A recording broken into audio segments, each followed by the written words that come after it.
everybody. We have got an amazing live planned for you today.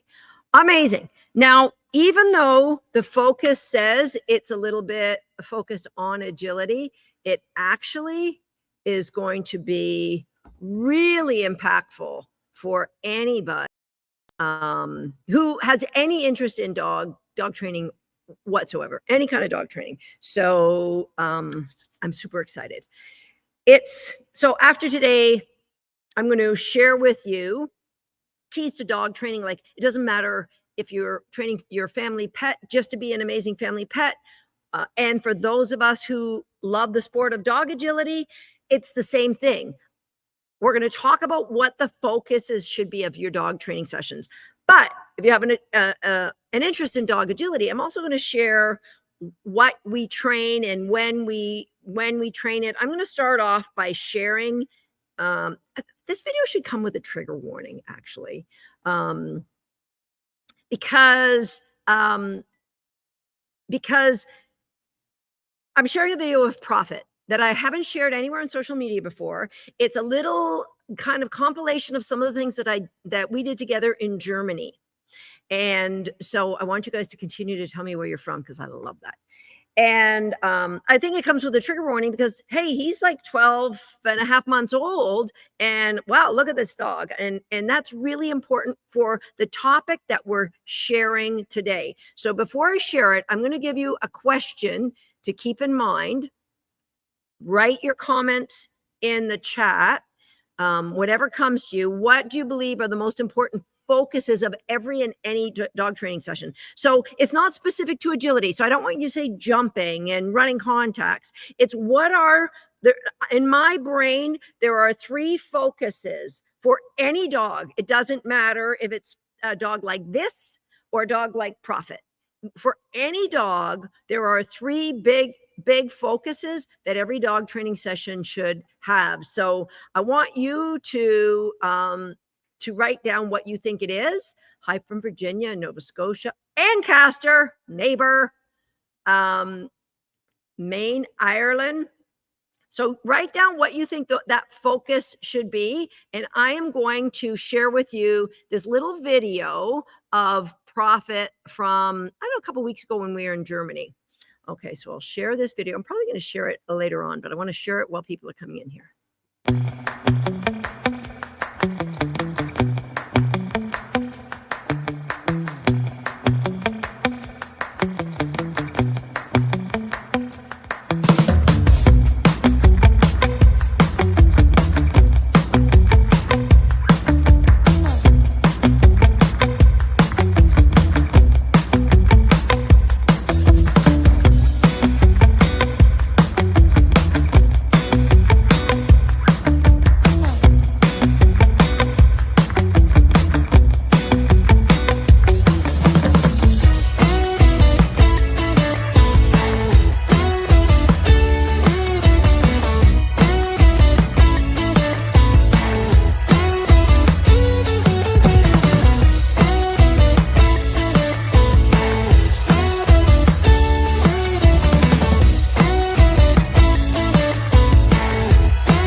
Okay. I love some of the things that you guys are sharing here. What do you think when you watch that video? Does it excite you? Does it depress you? Do you go, oh my God, Susan, what are you doing? What goes through your mind when you're looking at that video? So I've given you 2 questions. So I got joy, connection, relationship, fundamentals. I'm getting, yes, that's what goes through your mind, Carla, that I am getting faster. Thank you, I am. And I love it. George says he's inspired. The dog is having fun and succeeding. It's so inspirational. Confidence, Twisted Bliss says. That's, if I was going to narrow it down to 3 focuses for every training session. Shawnee said that it was good. Connection, thank you. You got to know when I put together something like that, Like in this instance, I'm showing you all the good stuff. I didn't show you any time that the two of us failed. So all those things are true, but I just want you to, asterisk. Nobody shares things. Well, I like to share things of when I fail and fail terribly. Most people don't do that. So just, sometimes you get a little bit of, oh, my puppy's older than that puppy and it's not doing any of that. We're going to talk about that today because today is all about training the dog in front of you. And what does that mean? I think the biggest thing is it means manage your expectations, and we'll get into a deep dive about that. So I'm going to share, what does it mean? How can you expect, or what do you expect from your training? I'm going to go through the layers of the things that you would train or that you really need to train to have a great agility dog. That's all today. So it might be a bit of a longer live than what I have been doing, but I promise you it'll be all good. Okay. So when I think about, before I go too far, I'm going to give away some prizes. I love giving away prizes. All right. So today I would like to, I'm going to get my little brand sponsor out here. I would like to thank the good people at Gallican. Oh, big, they're my actual big, they are a big sponsor of everything we do here. So Gallican, in my opinion, the best dog agility equipment on the planet, bar none. Nothing is even close. And so they are, I'm going to get rid of this one. So, and Run It. So Run It is a distributor of Galligan equipment here in North America. So those are our two sponsors today. So please, can we have some hearts for the good people at Galligan and Run It? Everything you see behind me, except for the traffic cone, that might have come from Canadian Tire. Everything else came from Gallican. Amazing agility equipment. So today I'm giving away from our sponsors. This is a Target mat. Now, if you say, Susan, I don't do agility. Well, I use these for more than just agility. I use these as a place for my dogs to do some fitness work, to have a target for them to stay on while we're doing other work. So we're actually going to give away two of these. And I'm going to tell you right now that we're going to give away one for, if you just go and share this broadcast. So go to your social media, to Facebook, Instagram, YouTube, wherever you are, and share it with your friends and family and say, it doesn't matter if you have any interest in dog agility, this will be a live you will not want to miss. So big hearts. I'm giving more hearts to Galligan and Run It for, those things are over $100 that they're giving away for free. We're giving away two of them. All right. So, and once you've shared it, come on back and write in the comments that you did share and where you shared it. So my team will know who's in the draw for winning the target mat. Now that target mat, I want to give a shout out to a friend of mine too. This is called a Funtastic, like fantastic, but fun. And it was developed by very innovative dog trainer who I think's got one of the best running contact programs on the market. Katerina Popolinski. I can't say your last name. It's not Popolinski. It's Popa something. I'm not a linguist. I'm a really good dog trainer. But if you look at up Funtastic running contact training, you're going to find Katerina. Okay. So yes, in our last live, I said I was going to give away one of these for our gem winners. And this is a balance harness, and it's from the good people at Blue 9. And so they, I'm just going to gotta share some love for the Blue 9 people too. So it's such a simple little harness. This is actually on the top. This part goes on the top. That's how you know. I got one of these for Linda when she got her new poodle puppy. She loves it. Simple, but it's really easy to adjust. There's two adjustments there. Boom. Okay. So I'm going to share the gems. Our first gem winner is Carolyn Anderson, who said, I'm so full of hope and appreciation after finally finding this week a comprehensive program philosophy that is based on the science of learning and fosters cooperative human and canine relationships. The demonstration of the nail trimming demonstrates the spirit to this perfectly. Thank you, Carolyn, and you're a winner. All right, contact the team at wagatdogsthat.com and we will send you a we won't, but the great people at Blue Nine will send you your very own balance harness. Okay, Allison shared this gem.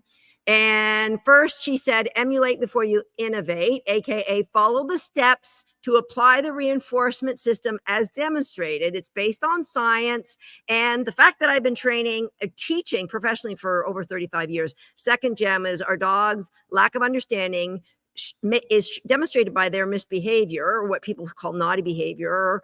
And that helps us to be better dog trainers. So Allison said, my core values align. I too believe that dogs are not stubborn. All dogs and people learn differently. We need to listen to our dogs and find a different strategy. This applies to all dog training, agility, pet dog training, obedience. I don't care what you're doing.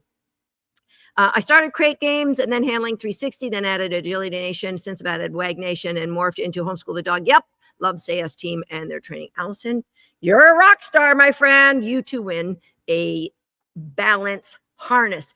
I kind of, in a little small way, feel like Oprah when I get to give away prizes. So I'd like to thank my sponsors for that. And then we'll just do a little timeout here. My demo dog is not quite ready for demoing, just so if you're wondering. I love that he is so driven in agility, and this is how he lives most of his life. A definite off switch, which I absolutely love. Okay. So I asked you the question about what are the three focuses of any training session. And this, it doesn't matter if you're training in dog agility. It doesn't matter if you want your dog to walk on a loose leash. This is going to work for everything. All right. So I'm going to change my camera. Luckily, I don't have to change anything else. And I will turn this around. I think that you guys can see that. Maybe I'll come a little closer. Okay, so Venn diagrams. I love my Venn diagrams. Maybe it's the scientist in me. So you guys had a lot of great answers. I would say that relationship could go in there, or connection. That was another really good one. I think the orange is what we're training in, and it's almost like it's the understatement of all of this. And grab my black marker, please. You can see it. Perfect. Thank you. So the orange is safety. Is there an E in safety? No. Doesn't look right. Is there an E in it? Okay, we'll just squeeze in an E. I can't spell safety, but you know what? A great dog trainer.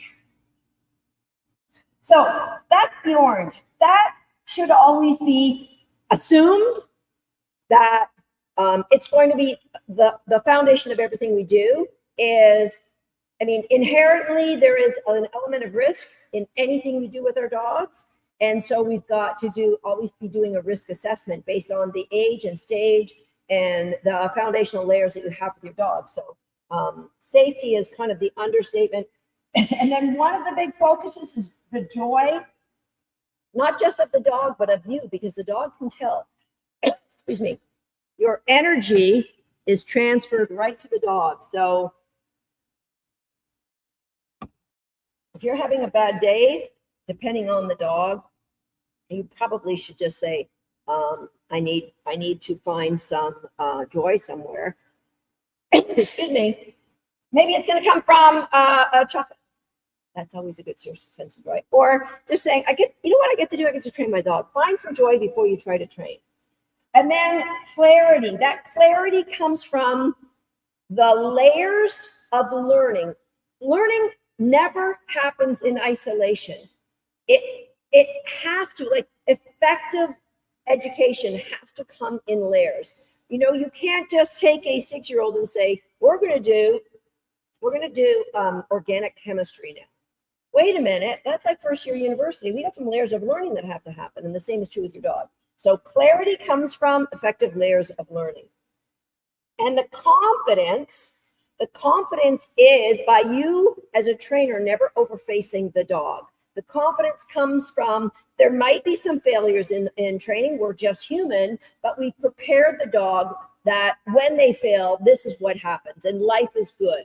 So confidence happens by the clarity that you've set up for your dog. This sweet spot is where our goal is for training, is that we do have an equal balance of joy and clarity and confidence. Now, if you have joy and you have a confident dog, but you have no clarity, you're not going to move very far along in a sport like dog agility, which is very complex, right? If you don't have the clarity of understanding of how to layer the learning so that the dog can do what Prophet showed you he could do, there's just too many things for the dog to be able to have success with.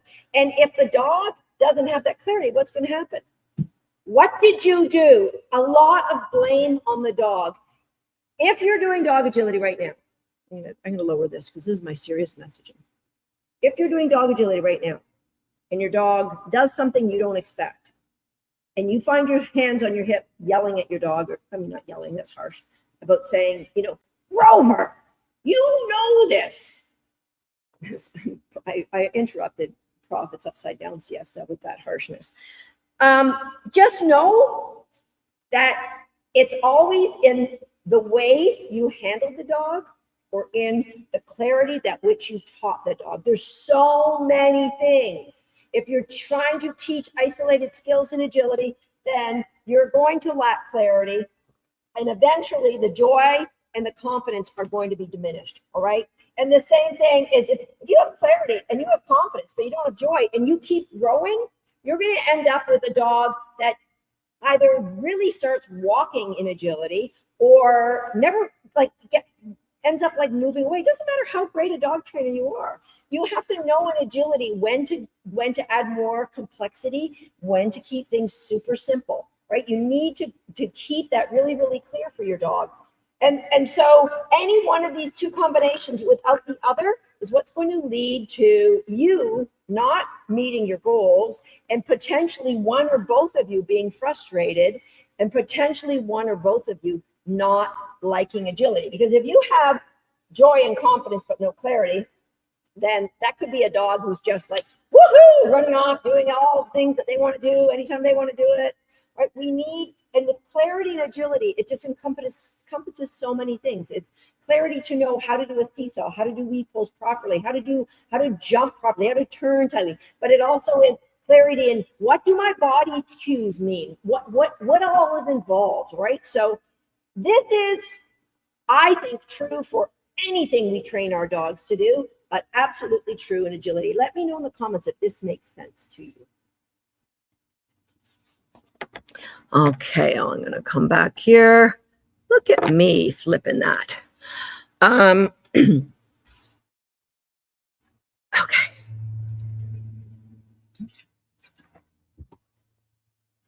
Okay, I got a thumbs up from Pamela. That makes sense? Thank you. Okay, so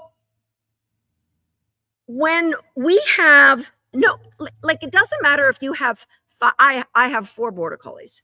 And in my lifetime, I think I've had 10. I should know that off the top of my head. I think I've had 10 border collies, but I'm not entirely sure. No two are alike. None of them. I think Prophet, I see a lot of feature, a lot of swagger, and a lot of buzz. Could it be that those are all my red border collies? Maybe, but I see behaviorally very similar things. But none of my dogs have been the same. Therefore, my challenges are going to be different. Therefore, as a dog trainer, nothing is 100% easy for me, even though I've been doing this at an elite level for a lot of years. You need to be able to manage your expectations when you come to train your dog. So I'm going to give you, some of you may have seen this video. I'm going to share this little 2-minute video with, you saw Prophet as a 12-and-a-half-month-old puppy, his skills in agility. I'm going to share a little video that's going to show you my 3-year-old, she's almost 4 now, my almost 4-year-old dog, this, at a much older age. I think she was 18 months when a lot of this was videoed, so that you can see what's the difference between these two dogs. Okay, so I'm just going to share this video. It's, like I said, it's about 2 minutes long. At the end, I'll show you another video of this, but here's this, where I started. And I want you to write in the comments, either during the video or after, if any of this resonates with you and your dog and the journey that you're on. Reactive, fearful, and shut down were words that people might use to describe my now 3-year-old border collie, This. Lizzie was afraid of everything, really. Afraid of bars falling. She would leave work. Where a normal border collie would bounce maybe 12 or 15 feet, she could only bounce 8. Even in her own building, here at a seminar as an 18-month-old dog, she was distracted. She wouldn't engage with me. She wouldn't move forward. She had zero interest in tugging. And here we are now, just over a year later. And this weekend, she not only competed at the U.S. Open, she thrived at the U.S. Open.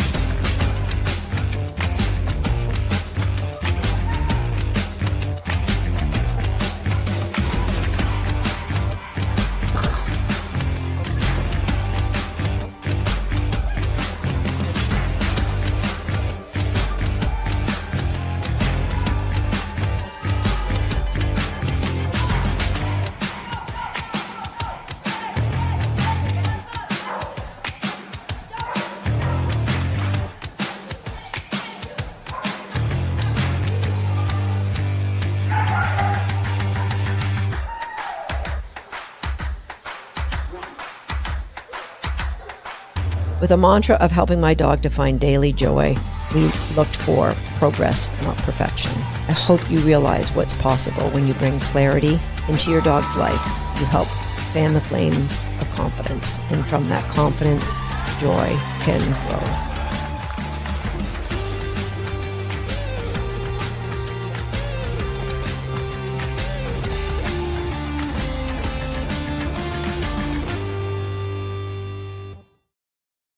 So any of you can relate to any of those things. Now, you might have the opposite problem. You might have a dog that tends a little bit more like Prophet, except they seem to be on their own agenda, just like flying and not ignoring you and not paying attention seemingly. I'm just going to show you another quick little video of Vissy last month.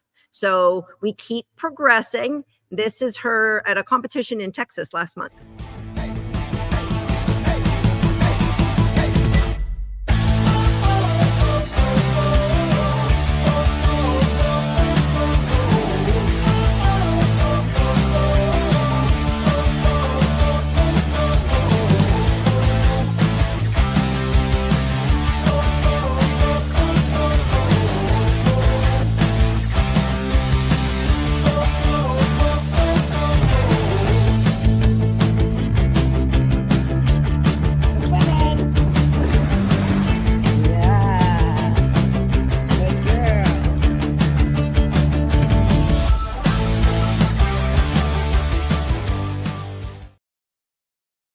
So you can see, even from, I think that the runs that we showed you in the last video was in November to June.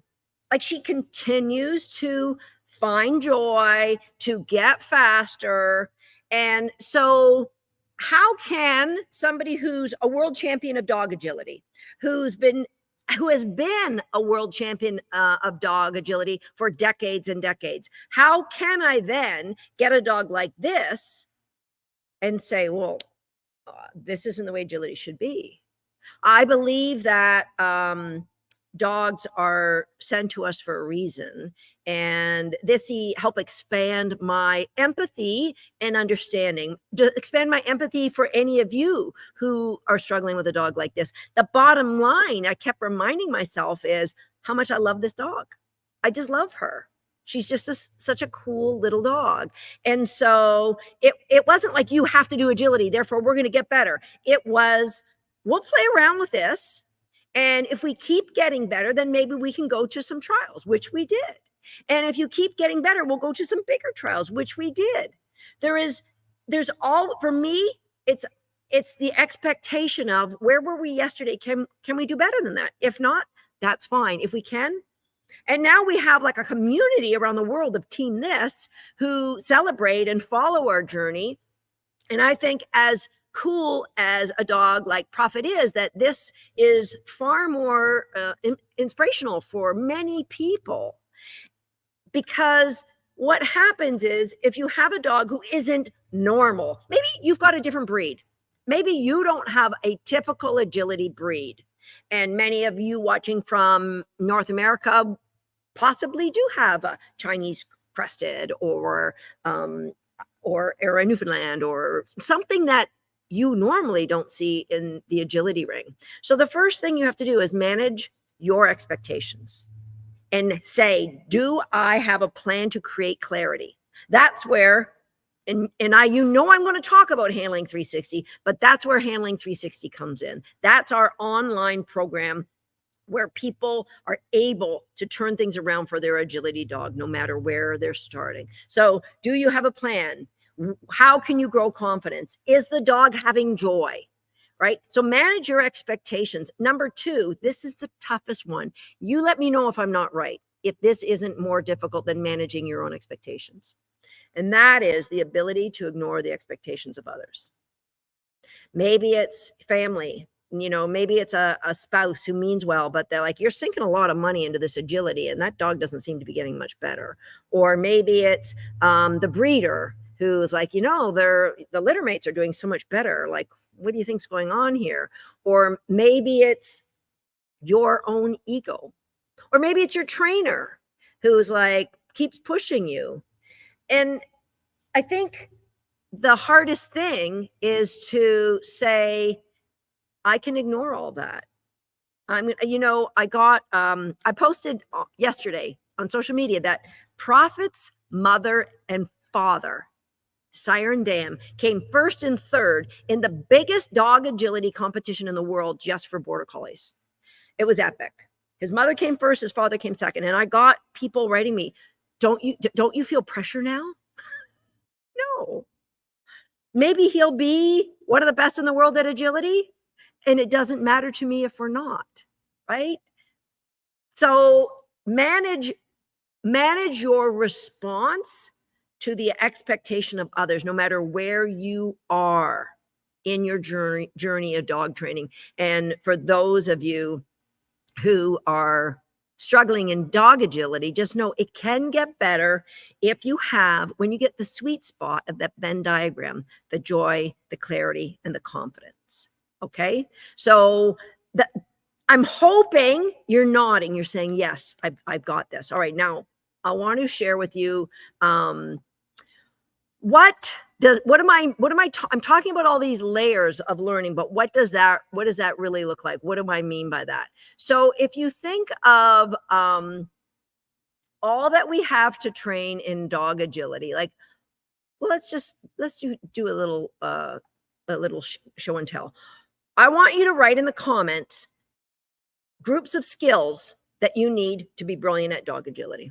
Just put them in the comments. I'm going to help you out. Like jump skills, tight turns. You guys, what are the skills that we need to have a great agility dog? A great agility dog. What are those skills? Understanding the dog language.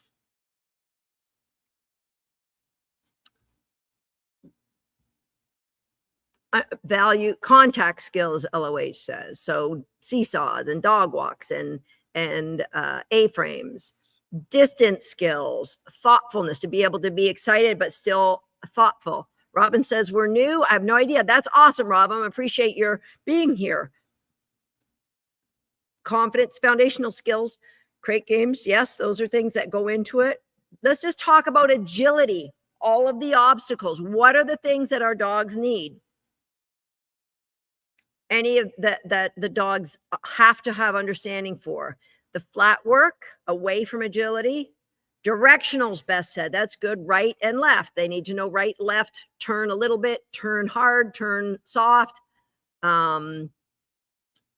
They have to have focus. Yes, that's true of any dog training. It's a good one. Self-control. Body language, George, more than hand signals, is their understanding of body language. All right. So I wonder if I could do a demo with, yeah. So while you guys keep writing that, I'm just going to leave the camera there. I'm going to get Prophet out and just show you how he can follow my body language. Betty, break.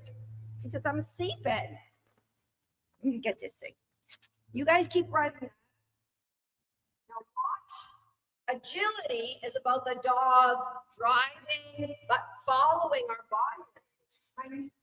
So if I want to start running, but let's say I want to turn, he should turn with me.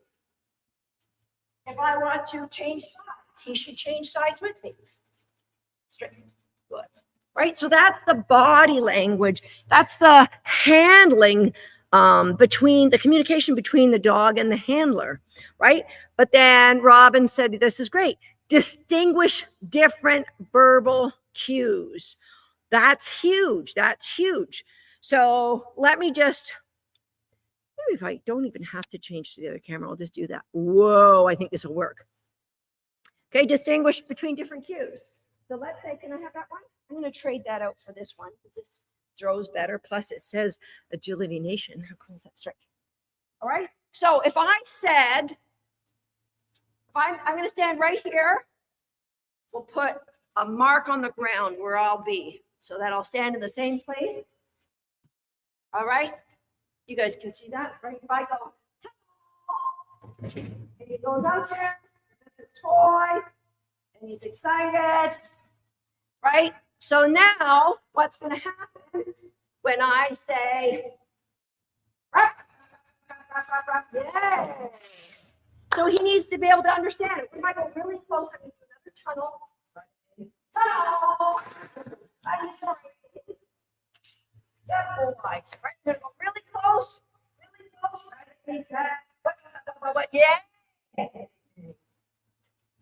So that's why Prophet was able to do the things I showed you in that video, is because he listens. He listens to the words. He listens to my body, right? Distinguishing, Handling 360 is a verbal system.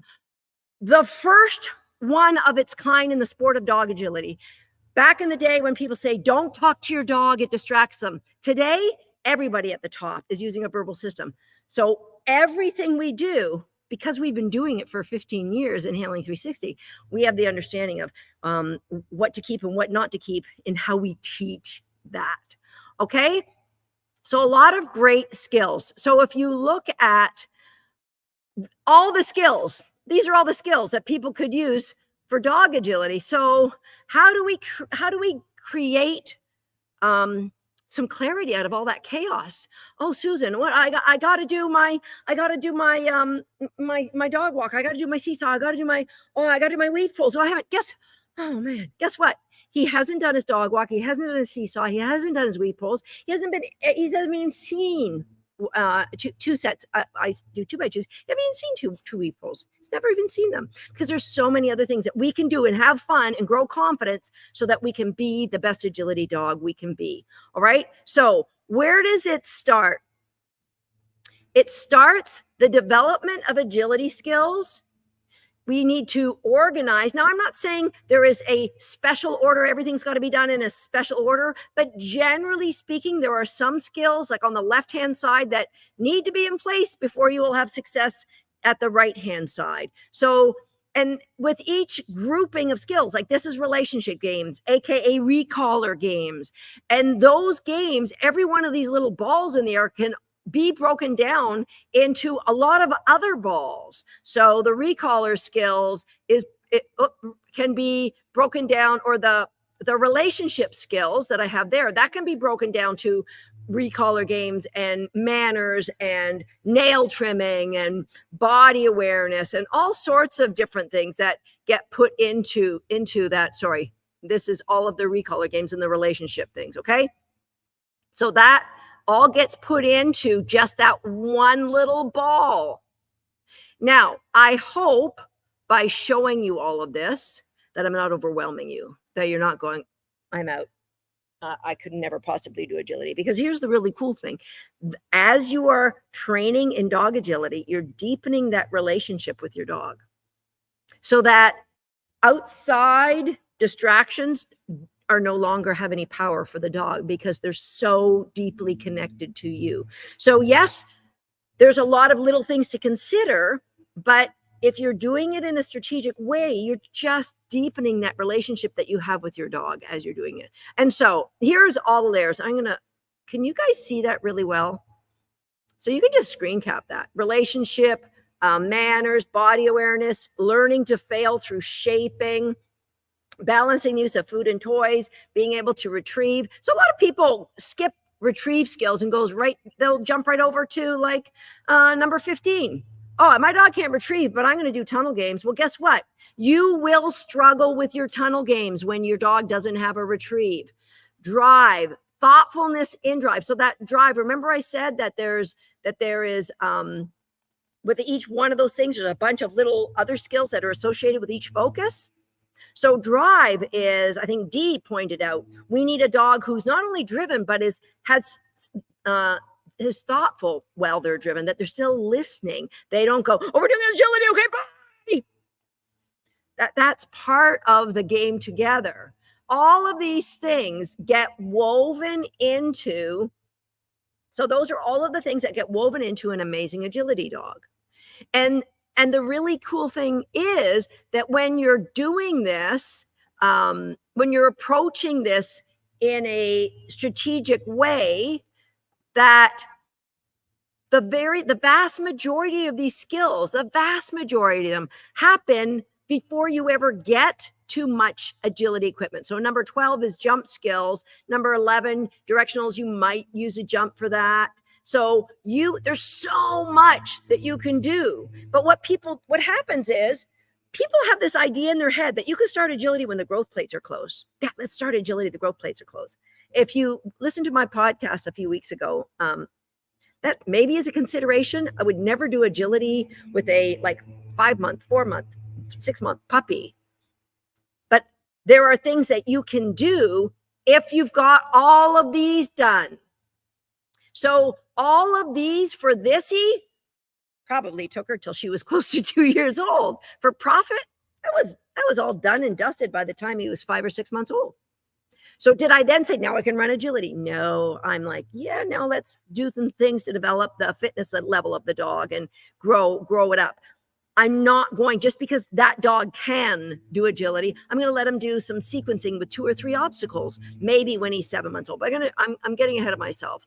That there is a lot. The point that I'm making is there's so much that you can do before you actually have to have any equipment. If you have a few jumps, and if you have a tunnel and a few jumps, you're golden. You're golden. There is just so much. Does this make sense to you guys? Do you have anything that you need clarification on before I go on? Because I don't want to keep adding to this if you're like, oh, I don't get it. Give me a drink of water. Okay. So let's carry on then. You're all with me. So what we want to do, and you're going to screen cap this one too, guys. This is a guideline. This is not etched in stone. I know this is what everybody wants, but it is just a guideline. The first 2 to 3 months if you're getting a rescue dog, follow this guideline too. First 2 or 3 months that you have them, we are working on things that are going to develop that relationship, things that are going to develop the dog's understanding of what life with you is. Don't put much expectations on them. Just have fun. The goal being growing confidence, developing the relationship, learning house manners, and of course, some good old socialization. And then we go up from that 4 to 5 months. We're doing more socializing. We're really working on our recall. recolor games, continuing to grow the dog's confidence and working on their mental flexibility. So what do I mean by that? So I might play a fun little game like this with my puppy, because agility is about a dog being able to discriminate jump versus tunnel versus bloom and the blink of an eye if they're going as fast as they can. So with puppies, I'll start playing once they know some games. Here, Bat, break. Can you bring it? Oh, it might not. If you guys can't hear me, maybe I got this on the wrong audio setting. Oh, because I have it on the wrong setting. All this time, you had amazing sound and I blew it. How's that? But that's a lot better. Bring. Doom, doom, doom. Okay, so I bet you can hear me really good now. Do, do, do, do, do, do.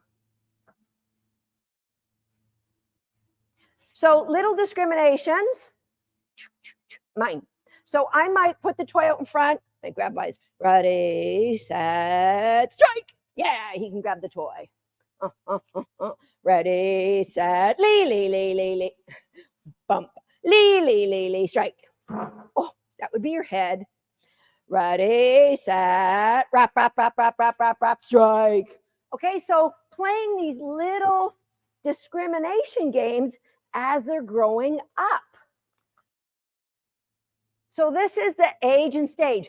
Now, I said, I'm going to come off, that little chart is a guideline, because let me tell you, at 12 months of age, you're maybe doing multi-reps. I haven't started back training contacts with Prophet yet. A little bit on the dog walk, but that's it. But I have been running, so it says 14 to 15 months, 3 to 6 obstacles at a low height. He's already done that. He's already done that. Vissy didn't do any of this until she was almost 2 years old.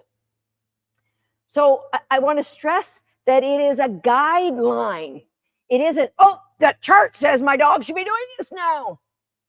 That's why I led with the Venn diagram. Train the agility dog in front of you. Train the dog in front of you.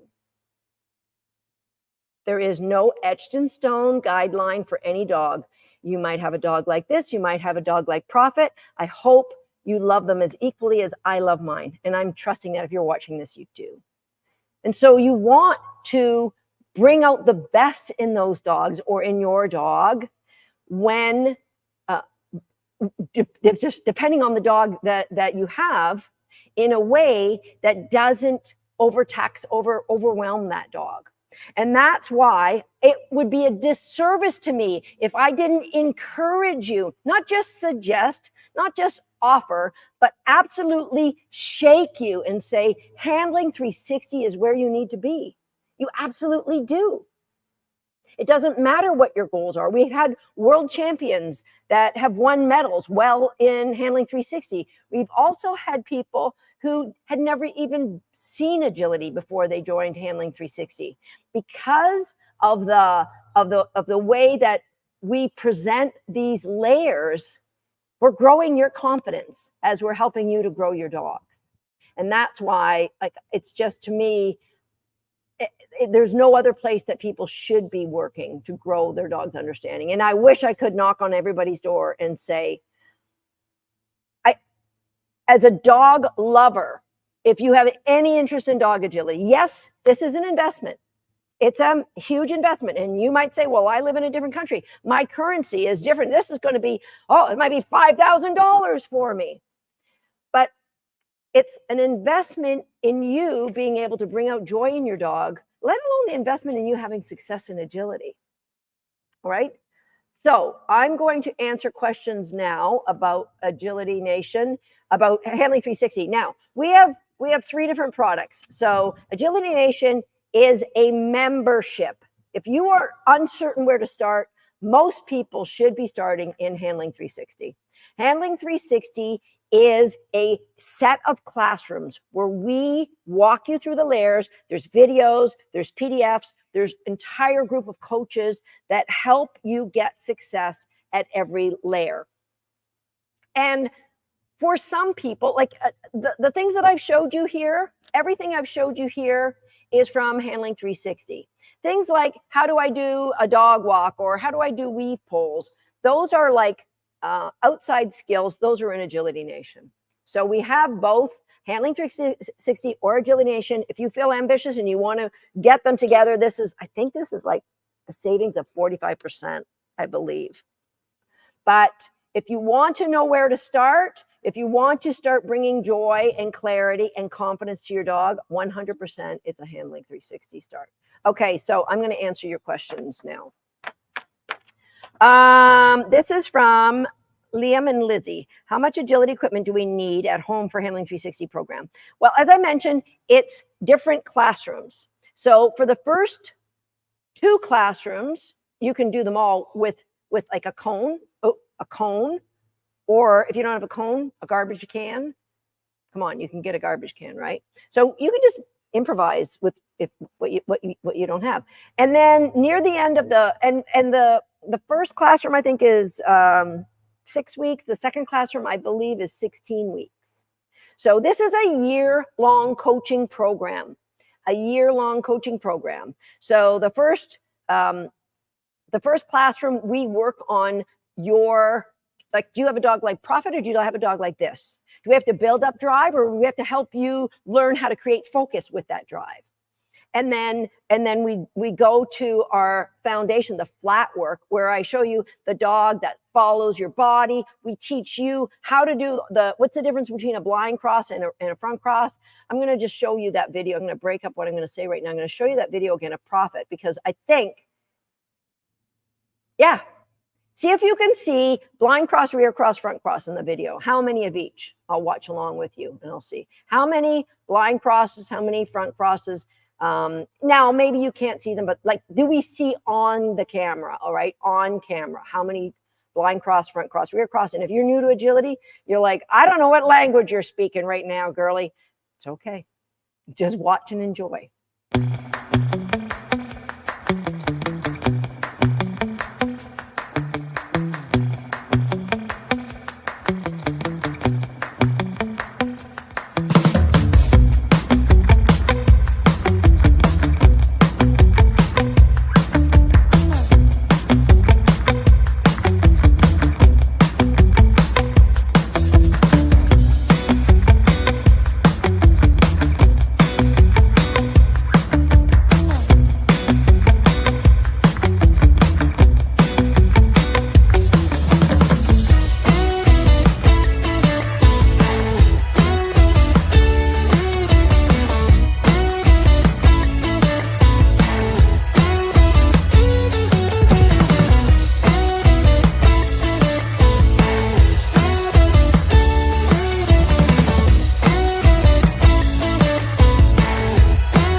Okay. Any guesses? How many did you get? Front crosses, blind crosses, rear crosses. They happen pretty fast. And I don't know that you would, I wouldn't put money on the fact that I have it 100% right, but I think I'm pretty darn close. Any guesses? Carla, you're awesome. Carla says I could watch that a zillion times. George said 43,000. Oh, Gina, that's so kind. Now, you know, running dog agility, if you notice any of the elite, they're all between the ages of like 25 to maybe 35. And my birthday was last Friday. And so my birth certificate insists that I'm 63, although I don't buy into that. And so anybody, it doesn't matter what your age is. It doesn't matter what your physical limitations are. If we balance the dog training that we do with what we can do, how much we can run, then anything's possible. Okay, Allison, guess 3 blinds, 3 fronts. Thank you, Allison, for chiming in. Anybody else have a guess? How many fronts, how many blinds, how many rears?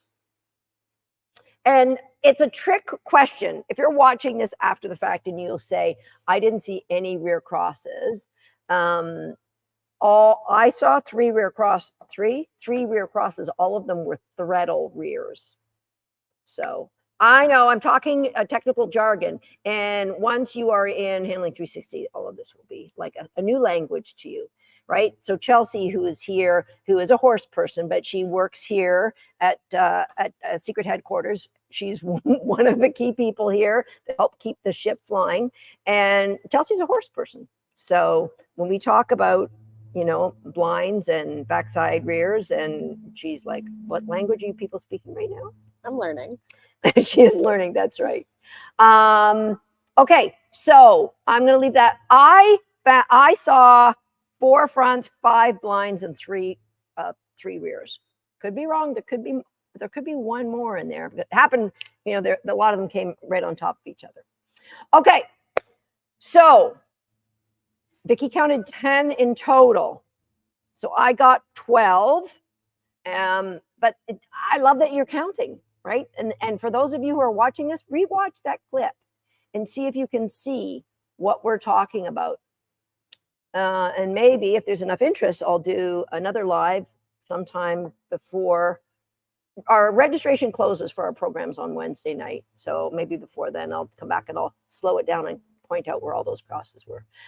Were you just running, or were you running in numerical order? Because I would have been extremely lost. Yes, there is a sequence, and every time you run a course, the sequence changes. So you have to memorize where you're going and run it in order. Absolutely. Because if you haven't memorized the sequence, then you cannot guide your dog. I'm not sure what a tandem turn is. Everybody has their own language, but I think that might be a front cross followed by a blind cross, and those would count as 2 crosses to me. Okay, so right now, Handling 360, if you go to our website, it's $1,797. And you're going to go, whoa, that's so much money. But most people are charging you like $300 or $400 per classroom. We have 6 classrooms there. So right now you can get it for $997 until Wednesday. Okay. So I know at first you're going to go, oh my gosh, but agility, especially in North America, it's an investment. I mean, your entries are hundreds of dollars a weekend. And if you do, 1 or 2 trials, stay home from 1 or 2 trials, you have paid for your investment. Trialing is an expense. Education is an investment. And this is what I try to tell people. Somebody sent me a text when I was in Germany. I can't believe you would go to that expense just to go and play in Germany. And I'm like, well, you would go to that expense to go to a world championship. This is an investment. What you're doing is an expense. So save some expenses and create an investment for yourself that's going to pay in the future. Okay. Is it possible to join H360 with a monthly? I believe it is. If you go to dogsthat.com/party, then you will see all that is possible. I don't know that you can do it can be broken up into, I think, 4 or 6 months. I can't remember exactly what it is. Somebody on the team will probably tell me. So that it's not like a one lump sum. Of course, we give you an additional savings to get it down to $997 if you join all at once. And the really cool thing is, with all of our programs, we want you there because that we are the educators for you, that that you can see yourself, you can see your dog learning in this program. And if you join and for whatever reason, something happens, the finances aren't what they thought, you don't even have to tell us why. With it, there's a guarantee period, because we want to make sure it's right fit for all of us. And so during the guarantee period, you can come and you can start the program.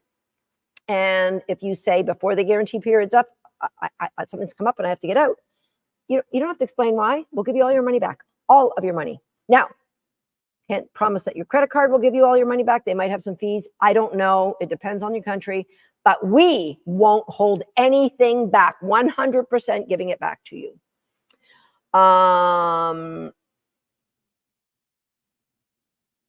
Look at that. I didn't even know that. You can choose 12 installments. How cool is that? Right, Robin. Traveling is an expense. Education is an investment. Absolutely. I wish people would understand the difference and see that with dogs, there are dog beds, guilty, expense. Oh, it's an investment in my dog's comfort. You can't convince me of it. Okay, any questions for me about so equipment? Very little until the higher levels. And at the higher levels, then we recommend that you rent equipment somewhere else. Or if you decided you wanted to join somebody else's, once you understand our program, you can get up to probably our third classroom, the blueprint. When you get through blueprint, then you could join somebody's classroom. You will be the star of anybody's agility class. I promise you. I promise you that. Okay. These are all the questions. I did not know. I did not know. If you join Handling 360 during this live or after the live, write in the comments that you joined, because I want to give you a whoop, whoop. Like I said, this isn't me suggesting. This is me saying this is a fork in the road for your dog's clarity and understanding the sport of dog agility. I don't care. I know that you know that I can coach. I think you've seen, we've had so many students that have written in the comments. I know that you know our program works. This can be our poster child, but look at Profit. So I think you have confidence in me and in the program. Write a yes in the comments if you can say, I have confidence in the program. I have confidence in your ability to coach. So write a yes in the program if that is you. All right. Now, the next two critical questions. Do you believe in your dog? Do you believe your dog would be able to learn how to do agility? I mean, I started with a dog who was almost 2 years old and wouldn't do a jump in a tunnel. You all are going to be miles ahead of there. All right. So you believe in my ability to coach, you believe in our program, and you believe in your dog. I love that. The last, and this is the hardest one for so many people. Do you believe you're worth it? Do you believe in yourself? And that's one that you're going to have to sit in quiet and give yourself some grace and say, I do deserve this. I am worth it. I will do it. And that's what you have to go through. All right. I promise you, there is nothing when you get in that you're going to say, oh my, I can't believe I waited so long. All right. Why do you say wrap multiple times as a cue instead of just one cue? I'll get to that. That's called a continuous cue. Can you work more than one dog? These are great questions. Yes, we are educating you. So if you have 2 dogs, you are welcome. It's not like a regular classroom, in-person classroom. If you were going to come here, I don't do in-person classrooms anymore, but if you were going to come here, you would have to pay per dog. But online, we're educating you.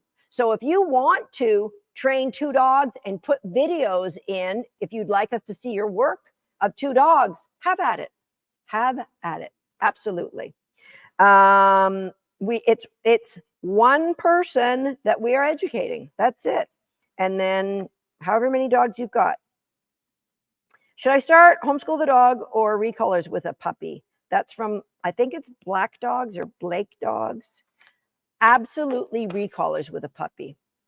That is a year of us helping you to make sure your dog turns out to be amazing. How do you get such tight turns? Well, part of it is the mechanics of my handling. Part of it is the layers of learning, and part of it is the genetics of the dog. But every dog I've ever run in the sport of dog agility has had tight turns. So I think, and none of those dogs, well, I guess some of them have been slightly related, but they haven't been related to each other. Some of them were terriers. I haven't run the bulldog in agility, but his turns might not be that tight, I would imagine. But so I think it's the mechanics that we teach you, how you handle. And it's the layers of understanding that we teach you. When I turn into my girl, she will just switch to the other side. We're going to help you with that. I like recallers. Do I need the others? Jamile, if you have an interest in dog agility, that's when you should come and join us in Handling 360. If you don't have an interest in dog agility, then keep joining the recallers community. But we do have people that have never seen agility and join Handling 360 just because they like training their things with their dogs. Why do you have a plastic cone around the cone? Ninja secret I'm sharing with you right now. Ninja secret. Okay. I don't know if I can do my ninja secret demonstration though.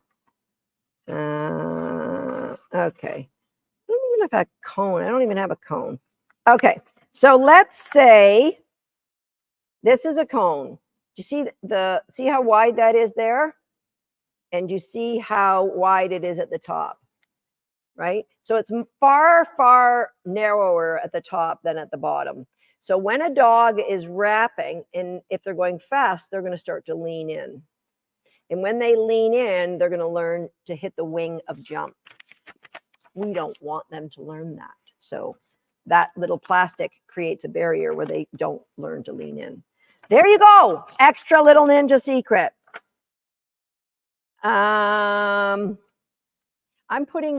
You're not putting more on here that I've just thrown in. That was your start. And I'm okay. Why do you say wrap multiple times as a cue instead of just once? So in dog agility, we encourage people, because it's a distance send, that if it's a distance send where maybe we're asking for collection, which that is, we will use a multi cue. So if you just say wrap and you're sending the dog 20 feet, but we're asking for collection, it's more difficult if you did that on one cue. So if I said tunnel from 20, 30, 40 feet, it's extension, and you can repeat that, but that one isn't as important. But if you want collection, then we tend to use repeating cues for those. And it helps differentiate cues, right? So what you will learn in Handling 360 is you can't teach cues when the dog's running as fast as they can and need processing time, goes like that. You saw Prophet. If your cues were jump, weave, tunnel, right, left, you're putting all the responsibility on the dog to differentiate at maximum speed. They're going to either fail or they're going to slow down. So we teach you to be cognizant of the cadence and the tone as well as the words. So my cues for my dogs would be something like weave us and loop, loop, loop, loop, right. You see, I just gave you a bunch of different cues that my dog doesn't have to listen to any set word, like sit, down, stand. Your dog's not running as fast as they can when you say those words in a very calm way. In agility, and again, we do things differently here because we were the first to have a verbal-based program, so we figured out how dogs learn the best and how they can be successful responding at top speeds to the cues that we use. That was an excellent question. My dog gets excited hearing your cues. Prophet woke up and said, "What are we doing? What do you want? I can do it right now." Probably today, Tori. The new cues are coming into H360. I bet you by tomorrow anyway, but possibly even today. I don't know. Honestly, I thought they would have been in by now. So they will be there any minute. Okay, any other questions for me? Yes. Is there any age where it isn't good to start agility training? I have a 4-year-old rescue lab. We're in recallers, but haven't moved too fast. She needs confidence. I was told outside of this group not to start agility training until she had more confidence. So that's a great question. Agility training actually is a brilliant way to grow confidence in a dog. So somebody who would say, don't do agility with your dog, they're not confident enough, that tells me the way they are teaching dog agility is in a way that grows the confidence. Remember I talked about our Venn diagram, and what we want is in the middle. Our program helps you to grow that confidence, and we don't move forward. So for example, if I had joined agility or handling 360 with Issy when she was a 4-month-old puppy, I wouldn't have progressed very far in a year, but I would have got amazing value for the time that I spent because I would have grown her confidence. Now, if I'd waited till my dog who didn't have confidence, and she was dealing with a digestive issue as well, but if I said, I'm not going to do any agility until you're a 2-year-old dog, she's not going to be that different than she was as a 4-month-old dog. She's just now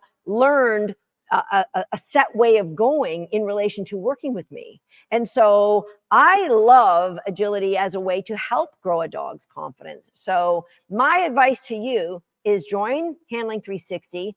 You have, I'm not sure how long our guarantee is, but at least 2 weeks to jump in and really start evaluating some of the evaluations that we have, start learning, start teaching your dog, start playing some of the games, and you'll see for yourself a difference in your dog.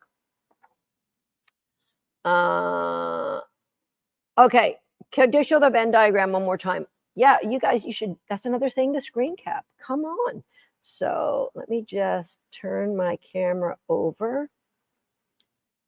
Can small dogs do agility? My dogs are 10 pounds. Okay, I'll bring that closer for you. Do. Can you guys see that? Okay, there's a Venn diagram. Safety is the foundation behind joy, clarity, and confidence. Can small dogs do agility? Absolutely. There's height classes for all kinds of sizes and shapes. And I guess I worked him really hard. So he's back to his meditative state. 30-day guarantee. Holy smokes, guys, you can come in and start working your dog in the program today and make a decision a month from now if this is really the right place for you. I think you're going to decide. Absolutely, it is. Wow. Awesome. See, I'm the dog trainer. I don't know the details. Okay, any other questions for me? What's the difference between Handling 360 and Agility Nation? So the difference between Handling 360 and Agility Nation, Handling 360 is a series of classrooms. So we start with really helping the dog balance your dog's drive and focus. So if you have a dog who's not very focused, we really work on that. So there's and then you move on to the next classroom, which is all about flat work. Most of the things that I showed you here are from the second classroom, and from there, then we go into teaching some of the skills with with 2 jumps. And that's a blueprint. And then we go into, so there you get lesson plans. You do things in a very specific order in Handling 360. It is a year-long coaching program. Now, Agility Nation is about teaching specific skills that are not related to handling. So it's about teaching your dog how to weave, how to do a seesaw. It's about fitness. There's a fitness section in there. It's about, there's every month in Agility Nation, I do a virtual workshop so that, you know, you might spend a couple $100 to go to somebody's workshop. You get one a month in Agility Nation on a different topic. It might be on training puppies. It might be on jump skills. It might be on tight turns. It might be on the one I'm working on right now is about weaving skills. So your dog's weaving, but maybe they're popping poles or missing entries. They don't like it when you cross behind. They're not fast enough. So that's what this month. So Agility Nation is an a la carte thing. You might be working on your dog's ground speed or your dog's ability to have a start line, like your dog's not staying at the start line.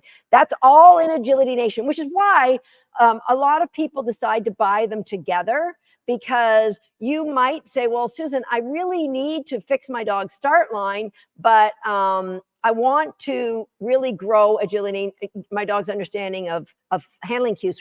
So I stop wasting all my money going to trials and not qualifying. Well, then you would get the bundle where you get both Agility Nation and Handling 360. If you have to decide, Handling 360 for sure is the way to go. Okay. Agility Nation, I don't know. There's probably 600 different things in there you could work on. And I'm not exaggerating, because Agility Nation has been around 10 years, maybe more than 10 years now. And so there's 4 topics every month for 10 years. Do that math. What is that? That's like 480, but there's more than that. I think there's close to 600 now. I taught stop contacts before I did research. Now I want to change to running contacts. Is this possible? Absolutely, Tori. Absolutely. A lot of people do that. And I don't think it's a bad thing. You can actually maintain your stopped contacts and teach your running contacts. We have to break them for a bit while we're making that transfer. But yes, a lot of people make that transition. Okay. Any other questions? Please leave me a comment when you've joined Handling 360 or Agility Nation or the combo. Let me know, because I want to be the first to welcome you and let you know, like, I know this is an investment, but if you go to dogsthat.com/party, you scroll down, you will see all kinds of our students who have shared their experiences on that page on the dogsthat.com/party. Click on Agility Nation or Handling 360, and you'll see that. What is the weight a dog? I think it's 3 pounds. Is that a dog should be 3 pounds before they'll tip a seesaw. Might be 2.5. I think it's 3. Do you know roughly how many environments you took this to help build her confidence? How many environments? That it's not even done. It's endless. It's endless to grow her confidence. More so, it's not really about the environments. It's about growing outrageous, bomb-proof confidence at home, and then going to one environment. What people think is like, oh, I'll get my dog to retrieve in 500 environments, and then they'll get used to all those environments. That's not what we want. We want to create clarity, joy, and confidence, outrageous, in one room of your house, then go to another room, then go to your backyard, then go to your front yard, all around the house, maybe one other environment. I sure did take this to others, and it's always growing. It's always different. So but don't think in terms of, if you blow up the clarity and the joy and the confidence outrageously, it's almost like it doesn't matter what environment you put it in now, within reason. I mean, I think the footing for this, that was what I'm like, you're going to learn on grass, you're going to learn on turf, you're going to learn on dirt. So in agility, those are the 3 that you might be faced with. So it's more like when I went to my first multi-ring event, she was like, oh, what is going on here? But that was for like her first run. And then she was like, oh, I remember, it's agility. Okay, we go. We have a 1-year-old border collie. Should we start agility training now? Peter, possibly. But here's the really good news. We have a dog training guarantee in Handling 360, where if I say to you, Peter, I think you should join Handling 360, and you get in there and your dog won't bring back the toy, and we can't build focus for the equipment because your dog keeps leaving, then we're going to say, Peter, we need to suggest we put a pause on your membership, and then we're going to get you into recallers, because your dog's relationship and focus for work isn't where it needs to be. Then we'll bring you back over into Handling 360. So that's our dog training guarantee. is that we'll pause the one classroom, you join another classroom, you get what you might be. Peter, your dog might be brilliant right now, so you could jump into Handling 360 and go, because we do have a stream for puppy training in Handling 360. But if you have to decide, if you think your dog needs a better recall, if your dog needs to ignore distraction, then honestly, Recallers is the best place. So if your dog has those skills, absolutely, you can join today. Okay.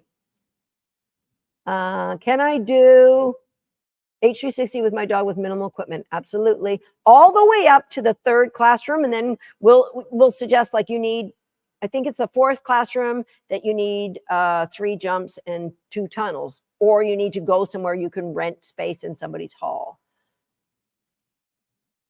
Okay. Jose says the agility combo is fantastic. I wish I had it last year. I enrolled in spring 2023. These courses are chock full of great training, fun games, examples, and layouts, and great community. Thank you, Jose.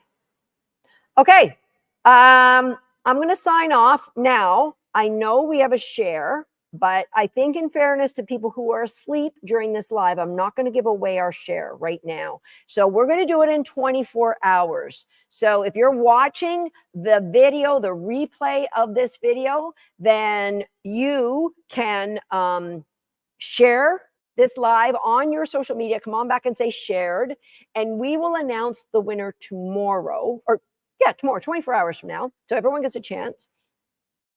And we'll just put an announcement on our live. And then I will do another live on Tuesday, probably in the evening. We'll announce that to you. All right. So, but we have a second prize. And guess what? The good people at Run It and Galligan said I could give away 2 of these. So this, if you do agility, there's little straps. You can Velcro that to anywhere. I Velcro this to boards as well, not just to dog walks. Like I have like a travel plank, I'll Velcro that too. So giving away 2. So the next one is, if you go to our Facebook page, there'll be a post that says gems. If anything I said today was revelationary for you, I just have to make a new word up. Yeah. That's awesome. If you had any aha moments, if you have any gems that you got from this this live today, then please share it on our page. We will pick a gem winner, and I will announce that on Wednesday. And you will win from our good friends at Gallican and Run It Dog Agility. And also, remember, if you join Handling 360 or Agility Nation, please leave us a comment. Let us know that you're new so we can welcome you. Thank you, everybody.